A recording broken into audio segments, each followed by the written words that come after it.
Hey, welcome to the Hell Has an Exit podcast. I'm your host, Brian Alzate. This show is not affiliated with any specific 12-step program. If you or a loved one is struggling with an addiction, please find a local 12-step meeting. If you believe you may need detox or drug treatment of any kind, please call 833-999-1877 to speak to a specialist. This show is sponsored by United Recovery Project, a state-of-the-art drug and alcohol rehab facility. You can visit our website at unitedrecoveryproject.com.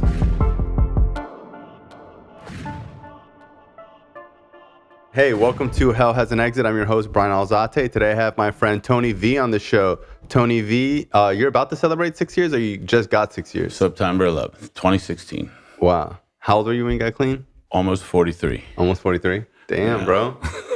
Yes. I love you because, like, some people come in the rooms shy, and you came in, like, not shy. Like, fuck that, da-da-da, I'm gonna do what the fuck I want to do. I'm gonna have fun. And, like, you embrace, like, the silliness of recovery that it could be. Like, how much fun we can have in recovery. And some people come in, like, too serious, or I could tell that you were done with the facade. You know what I mean? I could tell, like, you were just ready to, like, be yourself and just stay clean. There was nothing else I really got from you other than, like, I'm just here to fucking have fun and stay clean. And I might not, and like you had like no disregard of pretending to be perfect. Like some people get clean and they pretend like they're gonna be some spiritual guru or whatever. You're like, fuck it, bro, I'm just not using. So hang on. One of my favorite stories is when you first started working in treatment. Oh boy, here we go. I've been a tech before. So like as a tech, one of the hardest parts is like these kids that are half your size and like snot-nosed, whatever, spoiled brats are like talking shit to you like they're gonna beat your ass or something, right? Like I've had kids throw stuff at me while I'm driving the van or something.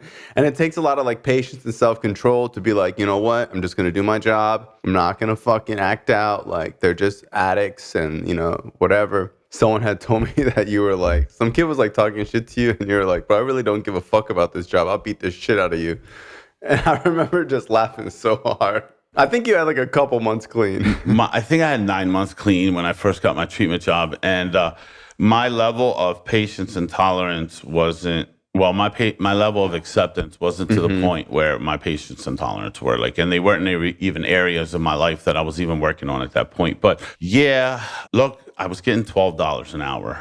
I didn't value that job enough to get disrespected, at least at that point in my life. Yeah. And so this kid kept coming at me. And I was working for Drew, actually. And I remember the kid going up to Drew saying, you know, telling on me, saying he just had me in a chokehold.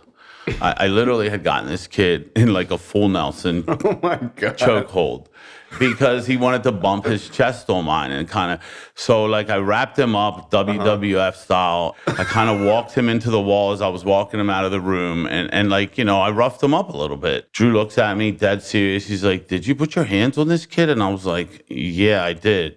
And he gave me a high five. And he was like, my man. And he turned to him and he's like, you ever disrespect any of my techs again, I will throw you out of here. Wow. You'll be homeless. And I was just like, okay, that's cool. Now I can beat these little fuckers up. But that was like the only incident, but I haven't lived it down. But I mean, look, I did not like being a tech. I just thought it's so hard, bro. Well, like we all have this image that I'm going to stay clean and I'm going to go help people stay clean. And 90% of the little fuckers that go to treatment don't even want to be there. And they're not ready for a message. And you don't realize that when you get that job. It's just full of disrespect. And there's just like a lot of it. You know, like when I was a tech, there was clients that would disrespect other techs. I got them to respect me. It took like a long time for that to kind of happen. I also had 5 years clean when I was a tech. So when I was a tech, like I had an ability to like have boundaries and say like, bro, I'm not your friend. You got to make your bed. And like, dude, kids would prank me. I remember this one time I was a tech. I swear to God, bro, I was working at this facility in Pompano. I've been a tech for like 6 months. At first, like they were all running game on me. And then like after I got comfortable with the job, I was a really good tech. And I remember this one kid came up to me and he was like, bro, there's a fight going on in apartment 13. And I was like, oh, fuck. So I run over there. This kid was at the doorway on a table, pants down, privates between his legs, bent over. And when I opened the door, it was like right in my face. Oh, wow. And they're like, because what do they call it, like goading you? We used to call that the Doberman Pinscher. Doberman Pinscher. But I remember I was just like, what the fuck is going on? And I was so embarrassed, I didn't even put in the report or anything. There was like so many times in treatment where like you would get tried and it would just be so difficult to be like practicing the serenity prayer, not punch one of these people in the face. And you know what? There was like a lot of amazing experiences too. You know, being a tech is probably one of the most influential parts of working at a treatment center, you know? Yeah, and I remember the first time, like it only takes one, right? The first client that actually started absorbing and wanting to stay clean on their own. Like I felt like I was making a difference in this person's life, right? That kind of flipped the whole script for me. And I was like, you know what? And they tell you at meetings, you know, take what you need, leave the rest behind. And I'm like, I got to take this job like that. There's going to be ones that want to hear it, and there's going to be ones that don't want to hear it. And I don't have to waste my time talking to ones that don't want to hear it. The cool thing is, here we are 5+ years later, and some of the people that were my clients, my first job as a tech, are clean today. And some of them have stayed clean the whole time, and some of them have relapsed and came back. But I still have relationships with these people in the rooms. When I see them, I work with some, and for that little bit of moment in time, I did make a difference in their life. And now when they come back and we're still clean, like it makes a difference to them too. Like they see that this thing still works and it is worth doing it. Like these people are staying here for a reason, and that feels good. Like that feels good. And there's kids that were like habitual repeat offenders. They would just always come back to treatment, and you could see them change every time. So like I remember like there was clients that would come in super arrogant, throwing the vacuum cleaner off the second floor, not wanting to go to group, sneaking peanut butter into like the vans, and like just like a total riot, you know? And then like the second time they'd be like a little broken, like the third time they'd be a little broken. And then like, you know, the fifth or sixth time you see them change as people. And they're like, bro, I'm not having fun anymore. Like, it's time to grow up. And you would see a new kid come in who is like being a little shit or something. You would see that this other kid would be able to like mentor them and be like, look, bro, like I know you want to throw that vacuum cleaner off the second floor, but like it's not going to change the fact that you're in here, you know? Yeah. And I would see like little miracles like that happen. And you would see some of the worst clients stay clean. Yeah. You know, sometimes the most misbehaved client in treatment would be the one who was the most into recovery. Yeah. He was just a class clown like I was. He was just acting the fool, but he wanted to stay clean. Yeah, yeah. You know, or that desire came later, you know, and then you see people that go through treatment that don't have any behavioral issues and they get high the day they get out. Yeah. So there's not really an indication of who's ready and who's not. It just comes down to like who actually does the work at the end of the day. But watching like that kid that came back time and time again, and every time he came back, he was a little bit more humble, a little bit more beaten. You just made me think of this as you were talking about it. It's like we were actually watching someone's journey to their surrender, and that's kind of cool too. Like every single time, come back and be a little bit more willing, a little bit more open-minded, a little bit more beaten, and just like, okay, like I'm ready. And then they end up staying clean, and you're like, wow, like the kid who came back 14 times in a year is clean today, and he's got a black key tag. Multiple years, you know. I never realized, as for me, like the ups and downs that I went through to get to that surrender, like we don't see that in ourselves. Just like even in recovery, we don't see the growth that we have because we see ourselves every day and we don't notice the little changes. And I was talking with a friend about this the other day, and it's like I haven't seen them in months and they're a different person. Yeah. And it's hard to see that when you see someone every day or when you're looking at yourself every day. But it's just crazy how the people I knew from 6 years ago, even that had a lot of years clean then, are still leaps and bounds different today than they were 6 years ago. Yeah. Like the constant change that happens when we stay clean and we're willing to put in some work and we're willing to put in action. Like that's the difference for me, that the other 100 white key tags didn't work because I had never put in action. You know, it's easy to tell you I love you. It's easy to send you a text to tell you I love you and stuff like that. But like, what does that mean? Really? Like, what does that mean? And for me, it's the difference between really loving someone and just doing it to do it is the action that I put behind it and how I show them. With me and you, we don't see each other all the time, but like we always remind each other that you're on my thoughts, right? Yeah. And that's action. It's not like, oh, we ran into each other. Hey, man, I miss you. But like, the random texts that we get from each other mean something because like I haven't been forgotten. Like there was a lot of years that I spent forgotten. And it's like, like I watch you from the sidelines. So it's like I remember I saw your Halloween picture. And I remember just being like, yeah, bro, that's Tony, And it's like it's cool to see you grow and like have a career and blossom into like a whole life, because it's like I remember when you first got clean. So it's like when you see someone they first get here and like 6 years later, it's cool to be like a part of that journey. So you mentioned the Halloween thing, and I don't know if it was your party or Tony Mead and Courtney's Halloween party, the first one I went to when I first got clean. I had this extravagant outfit on, right? That everybody was going to be like, what the fuck? And I was so scared to show it that I had regular clothes on top of it, and I never took it off. Shut the fuck up. Yeah, that was like 4 or 5 years ago, though. Wait. So when you first got clean, you went to a Halloween costume, and what were you wearing, a bikini? No, it was like kind of similar to the picture I sent you yesterday with the jorts that had the ball sack fucking hanging on the side and the belly hang. Well, I didn't really have a big belly back then, but crop top or something tight. It was definitely something feminine-y. But I was scared. Like I was like, I'm gonna take it off. I'm gonna surprise everyone. And I ended up wearing this tuxedo T-shirt, and I just left that on the whole party. If I go back to pictures of it, you're gonna see everyone's wearing costumes, and I got a tuxedo T-shirt on. But you're wearing this little outfit underneath. Yeah, I had the outfit underneath, and it was uncomfortable. And it was, so we change here, right? And we get to be comfortable with who we are, and not have to worry about judgment. This disease rears itself in so many other areas. In this last year, I have had 110-pound difference or something to that extent. I went from 260 to 210 in the past year, and then I went from 210 to 280. Oh, my God. All within a 12-month period. And it wasn't because I don't like the way I look or I'm uncomfortable with how I look. That's okay with me. It's just the physical aspect of it, like getting out of breath, having sex, not being able to put your shoes on by bending over. You got to do it to the side.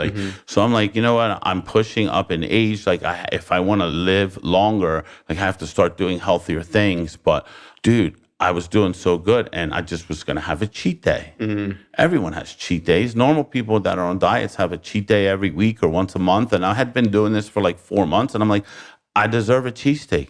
I'm just gonna have one cheesesteak. Sub Center. Sub Center. This is not a plug for Sub Center, but I don't think I've ever heard of Sub Center. What is that? It's on Hollywood Boulevard and 441. Okay, it was up right around the corner from. I only know Sonny's cheesesteak. Sonny's is great too. So anyway, one cheesesteak. So just like a good addict, the next day I was just like, well, it's gonna take me 3 days to get back into fat burn mode. So before I commit to this again, let me just have one more. 2 cheesesteaks. Okay. Well, I think it was a meatball sub the second day, or maybe it was pizza, or just something else that I was craving that I hadn't eaten in 4 or 5 months. And probably it was a whole pizza. It was not. I never eaten just one slice. But that cheesesteak and that pizza have turned into me turning to 280 pounds now. Wow. Like I never went back on that diet. And it reminds me of the days where I was like, I'm just going to use today and I'll get clean tomorrow. And tomorrow just never came. Yeah, I've been clean for so long. I deserve it to just get high one more time. One time. And I'm not even going to get paranoid this time, I remember telling myself, like, I'm not going to get paranoid. I'm only going to do this amount. I'm going to buy landing gear. So, like, I can't even smoke that much crack. So I'll buy 100 of crack and 2 Xanax. And then I'll eat the Xanax, like, almost immediately when I started smoking the crack, and I'll be asleep. Yeah, so I don't have to feel the come down, right? And it would never work. I wouldn't even take the Xanax and just sell it and get crack. Yeah, I'm back, and now I'm at 270, and I don't know how I lost the 10 pounds. I didn't do anything to lose it, but it just came off. I didn't realize one meatball sub was going to add 60 pounds. Yeah, it's a slippery slope for us. And sometimes, like, I have friends over or something, and, like, well, even when we go out to eat, people are like, oh, you can have, like, a little bit of dessert. I'm like, no, you don't understand. I'll have 1 spoon of ice cream here, and then on the way home. I'll start ordering ice cream to my house so it's there, and I'll eat it by myself, So it's like once, and there is like an addictive science to this. Like once you introduce carbs into your body, you start to crave more. The craving isn't really there when you haven't had it in a while. But once you introduce it to your body, you have, marinara sauce and a fucking pizza and some cheese. The last month of the 4 months that I was eating healthy, that obsession to cheat was so bad. I had to keep calling people that were on the same path as me, and they were like, "What's your why? Like, why are you doing this? Remember that?" You gotta remember, it's so hard. And at the end of the day, I was just like, I was so obsessed over I just want a cheesesteak, or I didn't know what I wanted. I just wanted something different, right? Cheesesteak, pizza, meatballs. So I didn't care. Dude, I was just obsessing, and I was literally white knuckling it that whole last month. And I was almost to my goal. I think my goal, I was like 3 pounds off my goal. I think I was 223. And I was just like, dude, I reached my goal. I deserve a cheat day. Like, I'm close enough. Like, I'll get back on this tomorrow. My intentions, they talk about those intentions. My intentions were to just have a cheat day, maybe pig out, gain 5 or 6 pounds back, but I knew I would be successful at losing that back once I got back on track. And that was the part that I didn't plan for carefully, like getting back on track. So, and I find myself today like heavier than I've been in recovery, 10 pounds heavier than I was when I started this diet. I don't care. I like cheesesteaks more than I like being 220. Just for today. So I have no desire to even lose weight. I could care less. Like, I'm caught up right now. Like, I'm in the middle of loving the way dope makes me feel, loving the way every hit of crack feels. I don't want to get clean. Yeah. And I guess that's going to take a journey too. And maybe I hope it doesn't get to the point where I'm having heart attacks or bypass surgeries and shit like that. But I'm pretty content with eating. Like, I used to eat until I was full and then take the rest home. Like, that's retarded to me. That's a stupid concept. There's a plate full of food, so you finish your plate is what we were taught since little kids, and I ran with that, know? Well, what happens to me is that I will want to eat clean. I'll go to the gym. I'll eat clean all day. But if I go too long of not eating, I go hungry. Like, if I'm supposed to eat like at 4 o'clock and then like 8, 9 o'clock comes, a part of me would be like, well, I'm just not going to eat because I don't really want to eat this late or whatever. And then like I'll get really hungry, and that's when I start craving like pizza and stuff like that. So for me, sometimes I'll get busy in the day and I'll let myself get too hungry. For me to stop the craving, I need to like eat a bunch of small meals to keep me not feeling that hunger. But sometimes you get so busy in the day, it kind of just gets lost from you, and you don't want something healthy. I literally had an app on my phone that would remind me every 2.5 to 3 hours, just because I wanted to get my metabolism up. Yeah. And, I silenced that thing because it was getting annoying when I wasn't on, and I'm like, this fucking thing's still reminding me I got to eat right now. and it was like smaller portions, and like that way I don't get to that point of hunger where I want to, my eyes are bigger than my stomach and I want to order 3 or 4 different things. I hate that feeling of eating too much though. It's the worst. When I order every single food, time I'm miserable. Yeah, when I order pizza and ice cream and all this stuff and tacos, the first like hour is great. And then like there's that part of you where you're like, you're full, but you just want to keep eating. And then you get sick and you just feel like shit. It's like that feeling sucks, but it's kind of just like smoking crack. It's like it's like as much as it sucks, like a week later you'll forget about it and you'll get hungry and you'll do it again. The shame and the guilt go out the window real fast. Like, it makes me feel better when I keep acting on this, because now I got to cover up that shame and the guilt from overeating or from whatever it is. Like, my thing is to stay active, because if I could stay active and work out every single day and run and do a lot of cardio, it's hard for me to eat bad when I worked out so hard earlier, because you just kind of don't want it when you've worked out hard. Your body doesn't. But it's when I start missing workouts and when I get sick. Like, if I get sick, I'll really convince myself that I need to eat ice cream and pizza and relax. I got a gym membership for the first time earlier this year. And I told myself, like, I got to do 90 and 90. I got to go every day for 90 days. And a friend told me, like, just go there, swipe your card. Even if you just go do 10 minutes on the treadmill and you don't really put a full session in, just get in that habit of getting up, going to the gym, doing whatever. So I was at day 63 and I decided to take a break, and I haven't been back. And that was like 4 or 5 months ago, And it's just like that 90 and 90 is so important, like getting into a routine and giving yourself the time to actually start seeing some results, because now it's worth doing it. Yeah. If you're not seeing results, if I was at Narcotics Anonymous meetings working a program for 6 months and I didn't see results, I'd have been out. Yeah. I'd have been out. A lot of it for me is kind of like just feeling good, because like when I'm thinner, I feel good. Like, I feel good about myself. It feels good when you don't want to eat the pizza. When there's pizza around, you just kind of don't want it. Like, if you get to that point, a lot of times it's like, for me, I need to learn to like not be hard on myself and to love my body at any weight. Just because I gained weight or because I got fat doesn't mean I like don't love my body. Like think about if you had a kid. Like imagine if your kid got fat. It wouldn't mean you don't love him anymore. You just be like, dude, maybe you should lose some weight. What would happen to me when I first got clean is that I would gain weight and not look the way that I want to look and not love myself. Right. And the thing is that I need to be able to love where I'm at and have a vision for the future. And even with success, it's the same way. So it's like the hardest part about being successful is that you can only become successful by being ambitious. And sometimes when you're overly ambitious, you become ungrateful for what you have. So how do you remain ambitious but still be grateful for what you have? Because if you're too grateful for what you have, you kind of don't want anything else, you know? So how do you want more and still appreciate what you have? And it's like this balance of like, I want more, but I know God has given me more than I've ever had. A teen solo hiker who was terrorized for days by unknown figures dressed in white. Two cops who quit their job at a local theater because of an unexplained encounters with an alleged demon.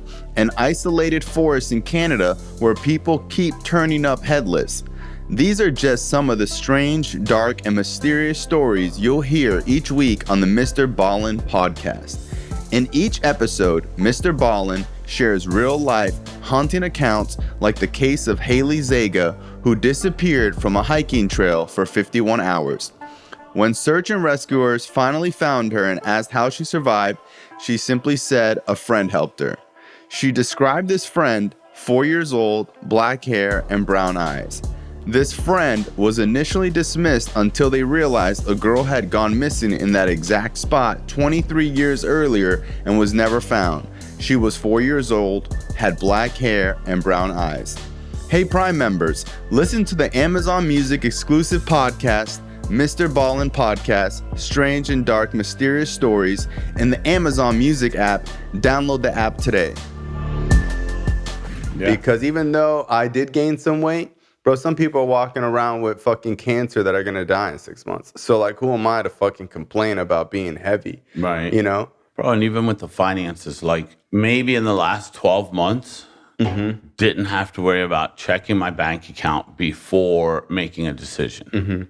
And not that, like, I'm in any means financially comfortable. I'm not living paycheck to paycheck. And I was like 4.5 years clean, and I'm watching these new kids come in and get these jobs that they're making $2-3 grand a week. And I'm like, what am I doing wrong? And why do they drive these nice cars and the chains and the most expensive shirt I have is maybe a $30 shirt. And I had to like think twice about buying that. I'm not one of those that like defines myself by those things. Like my outsides don't have to make my insides feel better. But we get to a point where like the shoes, I don't own expensive shoes. Like I own a $200 pair of shoes, and every time I wear them, I'm like, I don't want to scuff these things up. For me, like, I mean, that's cool. But if I'm making enough money one day where I don't care if I scuff them up because I'll just buy another pair, I'm cool with that. But like, I don't want to have something where I'm so scared it's going to get scratched up or scuffed up that because it's the only one that I have. But like I was telling you on the way here, I got auto updates on my text saying, "Oh, your auto payment just came out," and I didn't have to worry for the first time that did my checking account bounce? Like did it go over? And it's you know what else feels cool that I never realized this? That I actually have a debit card for a checking account and credit cards.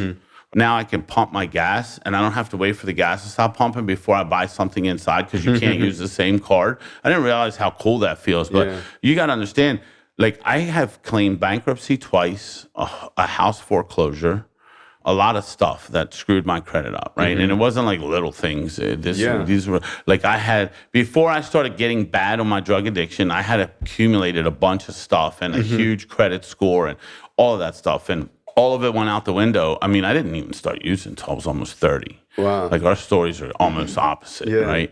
I got hooked on painkillers, and it was around the time that the Percocets, I caught this feeling off of them, but it was also the time where oxys were like all over the place. And I'm Where'd you grow up? Baltimore. And you lived there? I lived there Primarily? I lived there for 42 years, Baltimore City. You know, I was just caught up in the lifestyle. I was bartending, you know, and with bartending comes a whole lot of drinks, a lot of females, like all the attention Cash. that I ever wanted, a lot of cash, and the drug dealers were there. So it was always cool to get a little bag of Coke, you know, and drink the night away, take the girls in the bathroom, give them what they want. They give you what they want. Like, and it was just like, I loved that lifestyle. It was great. And if I could live that lifestyle for the rest of my life back then, I was like, I'm going to be happy. And I was always looking at like the 50-year-old bartender that I worked with. And I'm like, this idiot's still bartending. But like now going back to it, I understand why. Like he loves that lifestyle and he always wanted to do that. And like, let's be honest, when you have a bag of coke and you're 50 years old and 25-year-olds want to bang you because you have cocaine, like that's pretty validating for someone, you know? Yeah, and with the bartending and like those cash jobs, it's like one, you know, when you're getting paid in cash, you're not claiming that on taxes. So you can't really move up in life because you don't have really good credit, but you can't really get a job making better money. So you really just kind of get stuck into like the bartending type of thing. And it like some people bartend, they love it. But eventually it's like, dude, you should start paying taxes if you want to buy a house. Yeah. You know, if you want other things in life, like you know, a good credit score or whatever, like you're going to have to make some sacrifices. And then eventually some people just get tired of like that nightlife thing because it might not be fulfilling. But it's a hard thing to get out of because it's like, dude, people are making $100,000 a year, 6 figures bartending. Well, that's why I had to find a job that was going to fit me where I was making that kind of money. So I ended up taking some real estate classes and I became a realtor. And this was in the early 2000s before the crash. So success came really quick. I was making 6 figures my first 2 or 3 years doing real estate. Like every year, I'm easily going to 90, 100, 150 grand. So I'm still bartending at night. So now like I'm making double the money I'm making. I cut my days back, but I still was addicted to that lifestyle. So I didn't want to completely put it down. But I'm literally like, I have clients in the office in the front of the computer signing 52 pages of contract that I had highlighted. And I was in the bathroom rayon lines off the back of the toilet. And I'm coming back like jacked up. Like, hey, are we done yet? Oh, you missed this, you missed that, and you missed that. Because I was still successful in life, like I kept living in that denial. Like I wasn't as bad as everyone else. Like I got this under control kind of thing. And I lived my life like that. And it was like a secret life. My wife had no idea. I don't know if she was just completely oblivious to it or was just like, you know what, the pros outweigh the cons because I'm still bringing home a lot of money. Like I'm paying all the bills. And, you know, she had her own career. She was making money and she makes 5 times the money I do now. Yeah, we had this beautiful little kid and I think he was 5 when it all came crashing down. Like everything. The sheriff's departments with search warrants and the wife's like, what is going on? And 3 days after that, she's packing up everything and she's out. A couple months after that, the bank's putting locks on the door. I'm not even allowed back in. I mean, literally, it took a couple of months for everything to fall apart once like the shit hit the fan. That was not a wake-up call for me. Like I was in that poor me, no matter what I do in life, everything falls apart. And since that point moving forward, I went from sniffing coke and oxys to smoking crack and shooting heroin. I had the freedom to do that because now I didn't have to lead this second life. And the bank didn't know that I had a secret entrance into the house that I had built. Right. So like I used that as a trap house for another 3 years. Wow, for 3 years, that's crazy. It took them 3 years to finally come into the house and figure it out. The electric was still on, the air conditioning still worked. Wow. But by the end of that, like I had taken all the cabinets out, the chandeliers, the copper pipes, all that stuff that it took me 2 years to build that house up. Like I bought a shell, I bought it and gutted it out. But all that stuff that I had built, like I was literally tearing it back apart and getting pennies on the dollar for it. Because at the end of my road, like I didn't have a job. I was not employable. I was one of those that could easily get new jobs. I just couldn't keep them. But at that point in my life, I had no incentive to even go look for a job. Yeah, when you're using, it's like I'm gonna work and then get paid in 2 weeks. You know, it's like that's crazy. It's like, dude, you can't do that. Like it's impossible. Because then, no matter how much that check is at the end of 2 weeks, it could be $1,000 or $10,000. It's only gonna last the weekend. Yeah, not just that. Like I don't have the ability to stay somewhere for that. Like, you know, like you're just unemployable. I don't know that I'm gonna last till my first paycheck. Yeah, right. Like I'm gonna be like, I gotta find a way to get $30 because like once you become addicted to opiates, you can't do anything unless you have opiates. Yeah. So you can't go to work 8 hours a day. No. You have to find money to even go. You have to have drugs to go to work. Yes. You know. So, And that's where in Baltimore, all you have to do is tell them you're homeless and they give you free Medicaid. Mm-hmm. And the convenient part about that is if you tell them you're homeless and bipolar, now for 6 months to a year, while you're being investigated by the Social Security Administration, they'll give you methadone? $300 in emergency cash assistance every month. So now I'm What? getting $200 in food stamps. I'm getting $300 in cash at the beginning of every month. Cash? It was it was like a debit card. What? You put your food stamp card in the ATM machine and it gave you $300. So this is how the system's set up. And Is you this get still going on? probably I and need you to get sign up for and that. you get free methadone. What? So you That's just so crazy to me. I used to go to the methadone So clinic wait, you're getting 200 in food stamps, $300 in cash, and then you're also getting methadone every day. Wow. So it's almost set up to keep you sick. Yeah, I mean, it's kind of like. And that still wasn't enough, obviously. But Yeah. I knew that at the But that's first like or a the baseline. third of That's a every solid month, baseline. we're partying that night because me and 5 of my friends that were all friends, whatever you want to call them, we're all getting the $300 cash tonight. Like his would come on the first, mine would come on the second, the other guys would come on the fifth. So we were good for that whole week, the first week of the It's month. like, yo, we're all gonna party. Yes. Yes. And those were the weeks where we would probably get some prostitutes too, like because we had a little bit of extra money.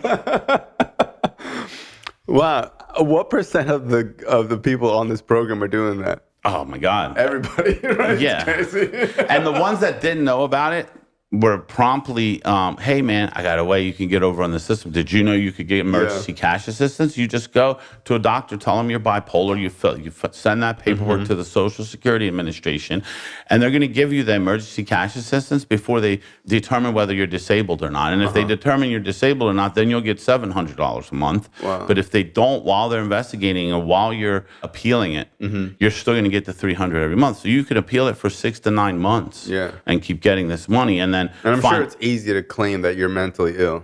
yeah, and you find another doctor that says that You you're are. mentally ill after that. Yeah. And the cycle keeps going. It just keeps going, and it keeps you sick. And it wasn't until like when I came to Florida, I just thought that I was going to keep getting my food stamps and my $300 at the beginning of the month because it was Maryland Medicaid, and I didn't know it didn't transfer. And I went up to a methadone clinic in Florida with my Medicaid card, and they were like, "What the hell is this?" And I was like, "I need my methadone." Hang on, back up. What went on in those years while you were doing? You did that for years? So when my wife Where are left, you living? that's the question. So I was in and out of that house for 3 years after my wife left, and that was The like, abandoned house. yeah, that was in 2011.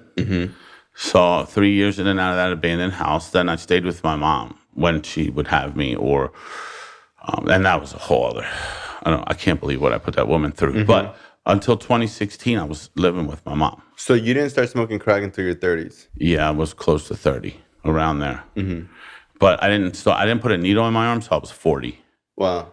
So So you were just doing methadone, but you were doing opiates, just not Yeah, IV. I was doing doing- pills, snorting pills. I was snorting pills. Oxy, And when they oxy. got rid of the OC80s is when I turned to dope. I'm grateful for that because I don't know that I would have ever stopped if they still had OC80s. There was just something about I had gotten to a day where I was doing 8 to 10 80s a day. Yeah. Yeah, with opiates, it's weird. Like, once you do an 80, you think if you do more, you're going to get higher, but you can't. But you just compulsively keep do doing it. them. It's so weird. You don't get higher. You just keep doing it. You just keep doing it. It's crazy. But there was days where I couldn't keep my eyes open, and that's where the cocaine came in, right? Because like, look, I was living this lavish lifestyle when I was bartending. I was working at a neighborhood bar literally on Monday nights. It was this guy Neil and Bob. It's funny that their names were Neil and Bob, but that they were best friends. They were like in their 80s. They would come in and drink $2 drafts each and watch the Monday night football game, and that was my tips for the night. Literally $1 from Neil and $1 from Bob when I got there. And once in a while there'd be a random person come in to get a sandwich or something and leave a couple dollars.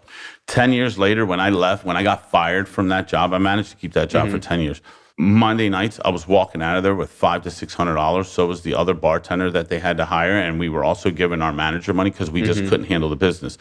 And it was partially because of my personality, right? People were coming in to see me, but it was also that I was manipulating like 8 or 9 old ladies. Like I would go to pharmacies. I had to find ways and means to get more. So I would go to pharmacies, and as I'm walking out, like I'm watching the people in the prescription lines, the older ladies, and I would always help them put their stuff in their thing. And I would always fake a back injury, putting this stuff in their trunk. And they'd be like, oh, I got something for you if you really hurt your back. And that was my in. Like if they had something good, I would be like, oh, really? Yeah. So now we're friendly. And I'm putting the date down, and next month I'm coming back and I'm getting even friendlier with her. Like this was a whole patient process that I went through, but I had gotten myself like 8 or 9 of them.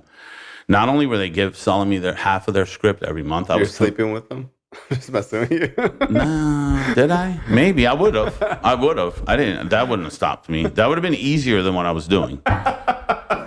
So like I'm convincing them that they need to go to a second doctor. And I was paying them cash for their doctor visit. I told them I didn't want them using their insurance. And then they would go and get the pills in cash without their insurance card. So I'm doing this twice a month with like 8 or 9 old ladies. And they started dying off, right? And the hustle was gone because I had done it for so long that I didn't have to go look for more plugs. Whatever, they were my fucking cartel. These little 80-year-old ladies were my cartel. Like I'm going through thousands of oxys a month through my hands. Yeah, giving them like a couple $100. I'm paying their doctor appointment, giving them $400 or $500. They're ecstatic, you know. Yeah. I would take them out to lunch. I would go buy scratch-off tickets for them because they didn't want to leave the house. So I would always go by. And when I ran out, I knew they still had half of their script at home. So my personal use would come from going and doing chores for them. Like I would go to their house, help clean up their living room or their dining room. And here, take a couple 80s. Solid hustle. Oh my God, it sustained me for a long time. And my life was not unmanageable then. It was actually great. And people always talk about how they remember the bad days. My disease takes me to the good old fucking days. I believe that if I start doing 80s again, I can manipulate 15 old ladies this time, right? I can go get a job at one of these bars on the beach and be making tens of thousands of dollars selling oxys. So the thing is like, most people who become really bad drug addicts is that they have this period where they have a super sweet setup. Like they're getting pills super cheap or they have a super sick job, but then their addiction gets so out of whack and then it comes crashing down and they still have this crazy addiction without the income coming or without like the free pills coming or whatever. And then you think that you're going to get back to this sweet position again. Never. It just never happens. Never. The end of my road took me. Throw crack into it and it's just like. The end of my road took me to convincing my mom to let me stay for the night, taking a shower, eating a hot meal, pretending to fall asleep, waiting for her to fall asleep so I can army crawl through her bedroom. And she started getting wise, and the money wasn't in the purse after a while. And then she was hiding it in like coat pockets in the back of the closet so I wouldn't find it. No matter where that poor woman hid her money, I always found it. And then I would find these big stashes. It would always be like $300, $400, $500, right? And I would always be like, I'm just going to take $20. I don't want to rob my mom of everything. And every single time I found a stash, it never made it through the night, $20 at a time. I would go cop, come home. I'm already coming down. I'm already, whatever. Because I was the guy that as long as I wasn't dope sick, I'm buying crack with the rest of my money, Every single time I found a stash, she would wake up in the morning and there'd be nothing there. And it'd be like, you're not coming back here again. I'm changing the locks again. And that lasted like 24 to 48 hours, and she was so worried about her oldest son like dying in the streets that she would always let me back in again with a new hiding spot, thinking that she got one over on me again. I'm talking about I was going through cabinets and the water meters. She had stuff hidden behind water meters. Like there wasn't a spot in that house that I didn't. The water cutoff valve that was behind 3 walls. Like she would find places, and no matter where she hid it, like every time she fell asleep, I got over on her again. And I take pride in saying I never put a gun to nobody's head. I didn't walk up to ATM machines like some of my friends did and rob people as they're getting money out. The one person who never gave up on me, I stole from. And like that was heavy on me, right? Like for a long time. And it kept me using for a long time, like the guilt from that. So I get to participate in her life today, though. There hasn't been a day since I've been clean that I haven't talked to my mom once, definitely once every day, most of the time twice, just to see how she's doing, just to tell her I love her. And they don't live far from me. They live in Lake Worth, so that's cool. I get to go visit them. I usually make it a point to go at least once a week because now I have a beautiful little nephew, and it kind of gives me, he was born 3 weeks after I got clean. So that kid's never seen me use. And I'm literally like one of his favorite people in the world. That's cool. And I go and I hang out with him and we play video. I'm taking him to Boomers on Monday because my sister has stuff to do and he's off of school. So I was like, yes, we're going to play video games. So what was your experience with getting to Florida and then getting clean? So end of my road, I'm on my methadone, right? So my life's a little bit more How manageable. many milligrams of methadone are you on? I was up to 80. That was the highest I ever got to. The liquid handcuffs or yeah, the the wafers? pink liquid. I'm working at a wood shop. Like one of my dad's best friends saw that I was doing a little bit better, gave me yet another chance to go work for him, hoping that I didn't fuck it up again because I had worked for him once or twice before and not showing up, stealing tools, whatever you do at construction sites, you know. So I'm literally like receiving the wood off the table, and it's a big table saw. And as I'm reaching over, I almost cut my hand off twice because I was nodding out. And he's like, "What are you doing? You know what? That stuff that you're on, it's too high. You got to come down." So I had came down to 50 milligrams. Life was functioning good, but I would still go out on weekends and spend my money on getting high. So my buddy from the methadone clinic, we had this grandiose idea. We started working for this guy because I finally left my uncle's, and I'm making all this money rehabbing these trailers for office buildings and stuff. And I was making like almost $2,000 a week. So we're going to go get our own apartment, me and the methadone guy, because my mom said she was coming to Florida. I was like, I'm not going to Florida. I want to do a TV show that just follows people from the methadone clinic. Oh, my God. Oh, man, it'd be like the best. Like, I was watching something about the Raiders guy, Waller. Oh, yeah. The tight end.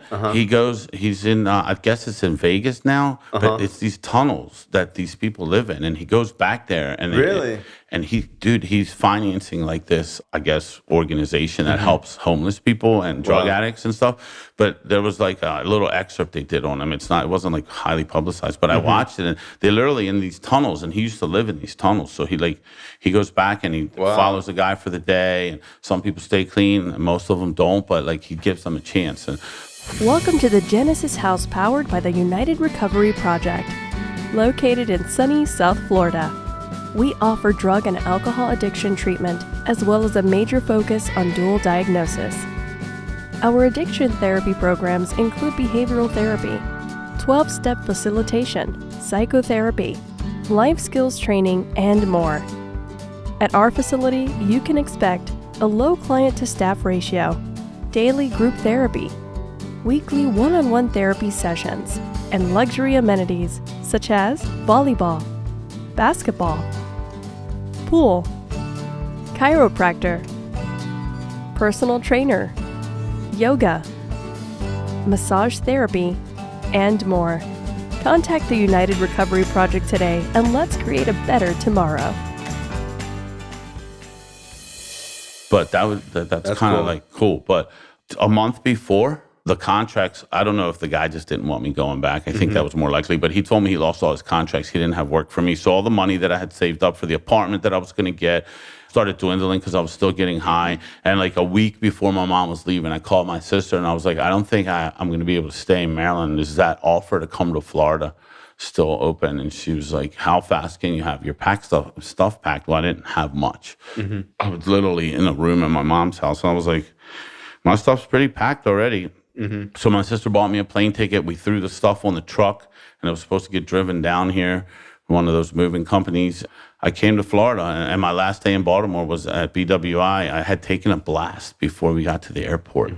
Like, I was going to smuggle some dope with me because I didn't know where I was going to cop it down here. I had a rig. I had all the shit I needed, right? Because I didn't know where to get it here, and I wasn't going to be dope sick. I had two take-homes of methadone. And, might as well buy some fucking crack while I'm at it. I'm already up and up. So I took a hit before we got to the airport. So we get to the airport, and like I got drugs, I got a stem, I got a syringe. Oh my God. All on me. And I'm like, I had Put this. it in your check bag, bro. Well, I had this. I was scared. Yeah, you need it. Well, no, I was scared that if it went through the security line, even though I had worked at the airport, and only 1 in 100 get checked, I was like, I'm gonna get out of the airport, and the feds are gonna be waiting for me in Florida. Like that's where my head took me. So I'm like, if I'm gonna get caught, I'm gonna know I'm getting caught. So like I was gonna hide it on me. So I go in the bathroom, and I was gonna stash it. I think it was in my shoes. I don't remember where I was gonna put it. It was the dumbest idea in the world, right? It was 2016. It was September 10th, the day before I got clean. It was after 9/11, all that shit. So I can't take this with me. They're going to catch me. So I'm looking at the toilet, and I got like $50 worth of dope and probably $80 or $100 worth of crack left, whatever, and 2 take-homes. You didn't throw it out. And I'm looking at the toilet, and I'm like, I got to flush this shit. And I'm like, well, let me just take a couple more hits. I'll do another shot before I get rid of this stuff. An hour later, my mom's sitting in the wheelchair at the airport going, my God. what is going on in there? We're going to miss our flight. Uh-huh. What are you doing? I'm like, Mom, I got the runs. Like, I'll be out in a minute. I can't stop shitting. Mm-hmm. And I didn't leave that bathroom stall till I smoked all the crack, till I shot all the dope. And I even drank my 2 take-homes so I could calm down before I went through security a little bit. And So you smoked all the crack? I smoked $100 worth of crack. I shot $50 worth of dope. And I drank the 2 take-homes. Because at this point, While your mom's outside. I was so paranoid about the take-homes, even though they had my name on them. I didn't want to take those through security, so I drank those motherfuckers too, 100 milligrams of methadone. And I still carried them through security empty, which is how stupid this was, right? Because I guarantee you, if I look through my stuff, I still have those 2 bottles with my name on them of methadone sitting in a tin, like lunchbox kind of thing in my closet, right? I did not. Today? I think I still have them. I had a roommate that was like, yo, why you got methadone bottles in your closet? I'm like, why are you going through my shit? He's like, do you really have the clean time you have? I'm like, mind your fucking business. First of all, look at the dates, you fucking moron. Why do you have them? I don't know why I had I don't know if I threw them away that day, but I know I had them with like 2 years clean still. I did not know that was going to be my last day using, nor did I have That's the last time you ever used? Well, yeah, because this is how At it the worked airport. out. I came down here, and this was a Saturday, and I had enough in me to keep me well for Like Sunday. 24 hours, yeah. So Monday, I'm going to go to the methadone clinic. I'm going to get back on. Here's my Medicaid card. They were like, we can't take this. You got to pay. It was like $18 or $20 a day. I'm like, I'm not paying for methadone. You guys are crazy. And I had a couple of dollars in my pocket still. Wow. So you refused to pay the $18? Yeah, so I did what a good addict would do, and I asked somebody in the methadone line, yo, where can I get some heroin? Like, I'm not paying for this shit. I'll buy you some if you take me somewhere, right? So they were like, all right, let's go. But my sister was with me. She dropped me off at the methadone clinic that day, and she was waiting for me. So I was like, can we do this tomorrow? I'll be here tomorrow. I'm going to get her car, and we'll go. So I got her car the next day. I pretended like I got dosed. I'm like, I'm good. Let's go. I just have to come every day until I build up their trust and where they start giving me take homes again. She's like, all right, well, tomorrow I'm busy. You can take my car. I'm like, the plan's working. So I go back. Dude's not there. I waited like an hour for this dude to show up. So I was like, fuck, this guy's not coming today. Or I missed him, whatever. Let me fucking ask someone else. So this someone else was like, well, go to Goldie. Some dude named Goldie in Overtown. She sends me, right? I had an Obama flip phone. So I didn't know how to get to Overtown. So I had to drive back to Hollywood. I had went to the methadone clinic 4 days in a row and never got methadone when I moved here. How sick were you? I was fucking treacherous. And I still wasn't going to pay the $20 for the wouldn't pay the methadone. $20? No. At this point, I wanted heroin. So maybe it was 3 days. So I go back home to do MapQuest to find out how to get to Overtown, and my sister got home. And now she needed her car, so I couldn't go to Overtown. So I'm like, this is the grand plan for tomorrow. Then fuck it. I'm going to get her car. I'm going to go to Overtown. So I'm driving through Overtown, and it was not, look, people are like, oh, Overtown's scary. I was walking through the hoods of Baltimore. Overtown's not a scary place to me. It's just a fucking normal neighborhood, right? But so I'm going through Overtown. I'm looking for Goldie, and everybody's like, hush, hush, because like, yeah, I was looking like a dope fiend, but I just didn't look like the rest of them, so they didn't trust me. They'd never seen me before. They didn't know if I was a snitch, so nobody was telling me who the fuck Goldie was. So I was like, all right, can I just buy some heroin? Oh, you got to go up to 79th Street. They're sending me here. They're sending me there. Everybody had crack. Nobody had fucking dope. And I wanted crack too, but I just was so dope sick needed that the dope. Yeah. So I was like, nope, not until I find some heroin. Found a guy on the bus stop, day 4. He takes me to a place. He comes back out. He had bought himself $20 worth of crack because I told him he can spend $20 on himself and get me $50 worth of heroin. And he comes back. He had bought himself $20 worth of crack and handed me my $50 back, said they didn't have any. So I fucking pissed at him. I drop him off. I'm driving through Hollywood. I'm looking for girls on the street because they know where to get to drugs, right? I'm I'm like, like, give you his $50 back. People don't know that there's some loyal people out in the streets. yeah. There's No, some this nice guy was an people out older there. black guy. He didn't just seem nice like dude. his hustle game was ripping people off, right? So I was like, fair enough. I was happy he gave me $50 back, like, right? So I'm looking for hookers now. I'm just driving up and down Fed from Hallandale Beach Boulevard all the way up to Griffin, looking for hookers. It's side Dope streets. sick looking for hookers? What's wrong with you? Because they knew where the 'cause they have drugs were. dope on. Yeah, Okay. they know So where to find dope. You're not necessarily looking for sex. No, I didn't want sex. I wanted Okay. drugs, and I knew they would Okay. find it. Like, they Okay. never let me down back home, you know? Okay. So I was doing what I knew best, right? So, look, dude, for 4 hours, I didn't find a single hooker walking Hollywood. And I'm That's like, like the worst luck It was like ever. Twilight Zone. It was literally like I was in the Twilight Zone. Dude, I had copped heroin in foreign countries where I didn't speak a lick of the language. And I couldn't find it in fucking South Florida. So by now it's Thursday. I'm literally had to take stops like every 20 minutes to make sure I didn't shit myself. Yeah. Shaking, sweating. People were scared to even talk to me at this point. So I go home and I'm like, I can't do this no more. She's like, what are you talking about? I was like, I haven't been to a meeting or a methadone clinic. I've been looking for heroin. This is my sister. And I fucking hit my knees and I started crying. I was like, I just can't fucking do this no more. I was like, I don't want the life I had in Baltimore here. And she's like, well, what do you want to do now? I was like, I don't know. I just want to feel better. Can we go to a hospital? Can we go somewhere? I didn't have no insurance. I didn't know you to get a scholarship. Have you ever been to detox? Never. What? All those years, never went to a detox? Never. Jail. And I had to lie that I was an alcoholic so they could give me the Librium or whatever they give you. Yeah. So she's like, well, why don't we go to a meeting? How does she know about meetings? Because I had tried years and years before. Like, to go to meetings? Yeah, I did the meeting thing for like 90 days while I was on Suboxone, and I did a bunch of stuff, right? And Narcotics Anonymous started working in my life while I was on Suboxone, right? I had commitments. Like I was on the activities. We were cooking spaghetti and meatballs around Halloween. Never started step work because my sponsor didn't believe I should start step work while I was on a maintenance program. But I had stopped all other substances. I'm going to this. They called it IOP. We went in the evenings for an hour. The guy talked to us for a little bit, and they would dose us, right? And it was a clinic basically, a Suboxone clinic. So we had to go every day until we started building up some rapport, and then they would let us go every other night and stuff like that. And it was based like IOP is now. But we were getting our dose, and then they would give us an extra one for tomorrow if we weren't coming till Wednesday. So I did that, and I wasn't drinking, I wasn't doing anything, and I'm following everything the program was telling me. And I'm at my first NA convention, and I stand up from my 90 days. Right, well, I'm on Suboxone, but I felt like I had 90 days. Like, I haven't shot dope. I haven't done anything in 90 days. Great, probably. I felt great. I don't even know if I was shooting dope at the time. It was oxys and cocaine and crack. I get a tug. They were like, dude, Tuesday you're off your taper. We're going to go to home group because I had a Tuesday night home group. You're going to pick up a white key tag and we'll start your time over again. And I'm like, I didn't hear none of that. I didn't hear good job. You did great. You're doing fine. This is part of the process. I heard, dude, you got till Tuesday and you got $200 in your pocket. All right, maybe we're still in Suboxone, so I won't go get any dope. I don't want to start that demon, but I can take a couple hits of crack between now and Tuesday and pick up my white key tag. That was somewhere in the early 2000s. Maybe some, I don't know. My using days were kind of a blur. So somewhere between 2004 and 2008, that was that, right? And that one more hit took me to 2016. I never went back to that home group again. I never picked up another white key tag after that. I had went to a few noon meetings. I had done this and that, trying like just one last ditch effort. Let me just try a meeting while I was high. I had people from the rooms come knocking on my door, dragging me to meetings and stuff like that. But just something in my spirit was crushed enough to not care. Like these people, all he did.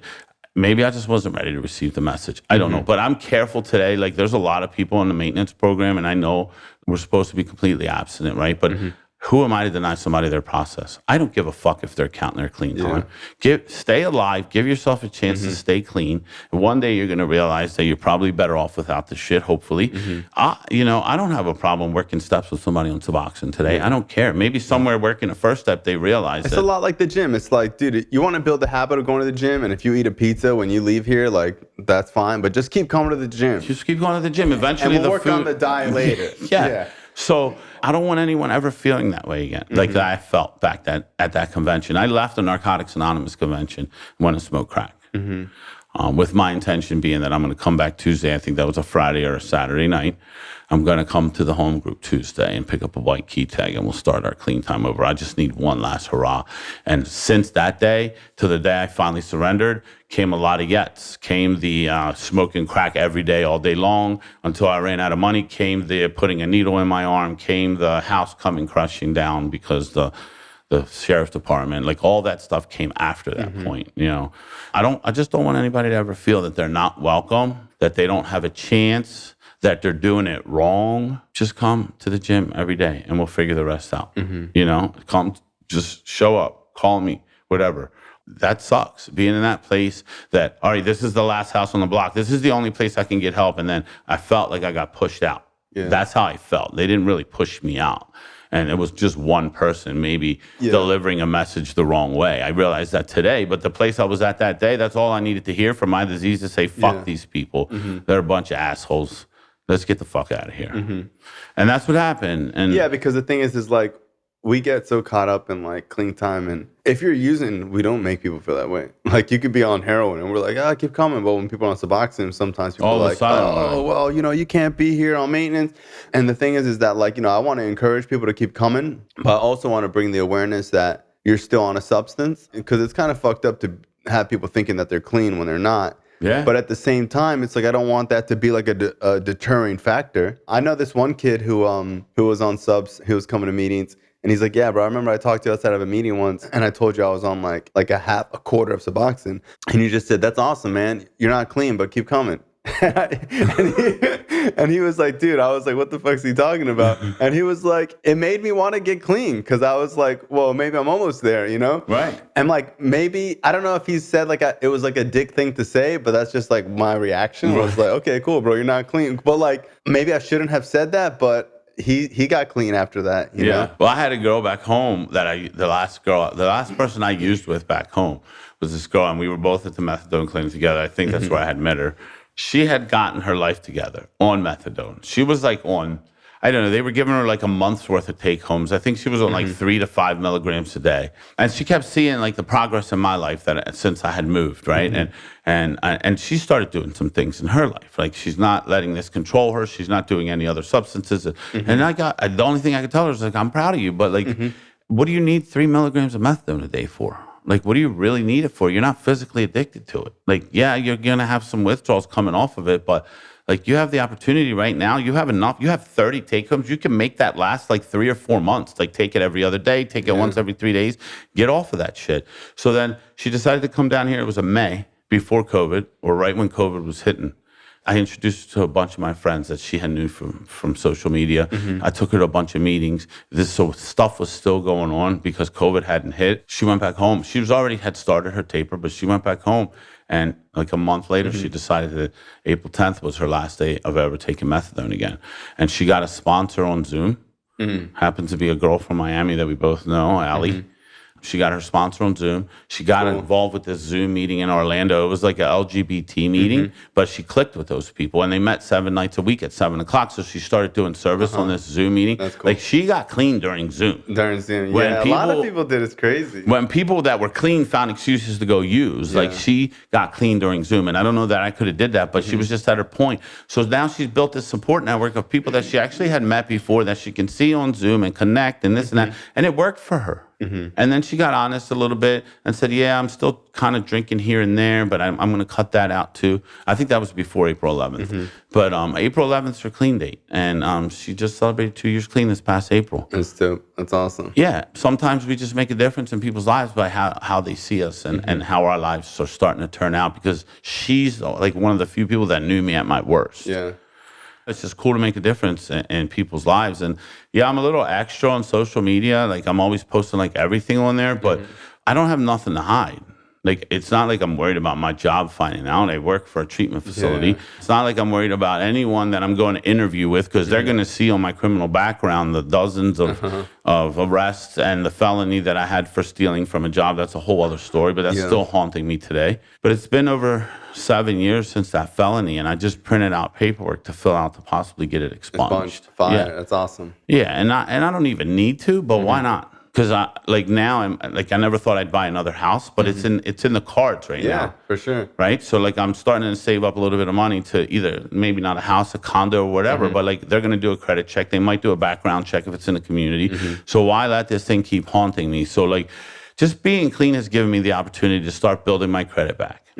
After 2 bankruptcies and a house foreclosure, right? I just bought a car. I mean, yeah, it's a Honda Accord, but they gave me a $37,000 car without a dollar down, with just my signature. Awesome. Do they know who they did that for?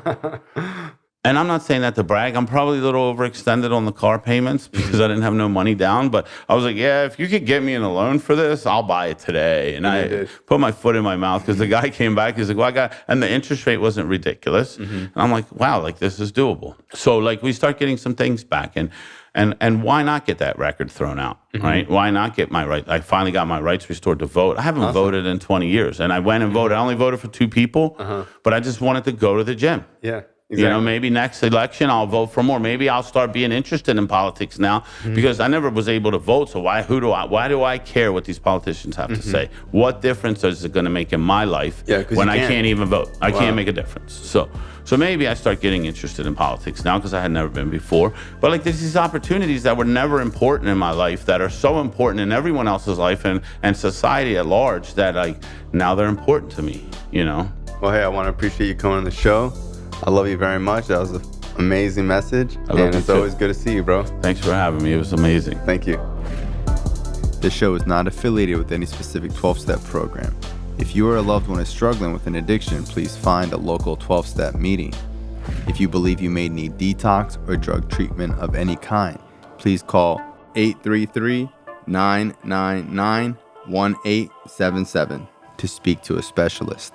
The show is sponsored by United Recovery Project, a state-of-the-art drug and alcohol rehab facility. You can visit our website at unitedrecoveryproject.com.